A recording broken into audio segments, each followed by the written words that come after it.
Breaking news చూస్తున్నాం. Greater Hyderabad లో రోజు రోజుకు కరోనా కేసులు పెరుగుతున్నాయి.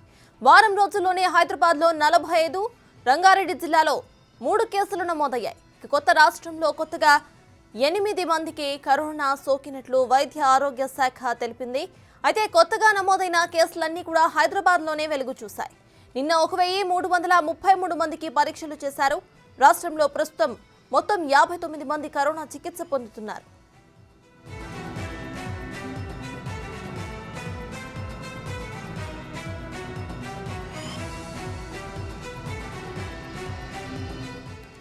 కరోనాతో ఉస్మానియాలో 2 మృతి చెందారని వస్తున్న వార్తలను అధికారులు కొట్టిపారేశారు. ఉస్మానియాలోని తీవ్రమైన సమస్యలతో ఇటీవల 2 మృతి చెందారు. నగరానికి చెందిన 60 ఏళ్ల వ్యక్తి శ్వాసకోశ వ్యాధితో ఈ నెల 14న ఉస్మానియాలో చేరారు. చికిత్స పొందుతూ ఆ వ్యక్తి 24న మృతి చెందారు.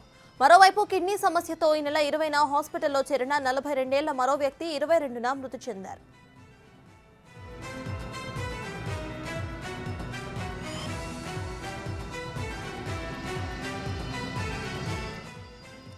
ఇద్దరికి కూడా కరోనా పరీక్షలు చేయగా పాజిటివ్ లక్షణాలు కనిపించాయి. కానీ వారి మృతి కరోనా మాత్రం కారణం కాదని వైద్యులు తెలిపారు. వారికి ఉన్న దీర్ఘకాలిక సమస్యలతో మృతి చెందారని తెలిపారు వైద్యులు.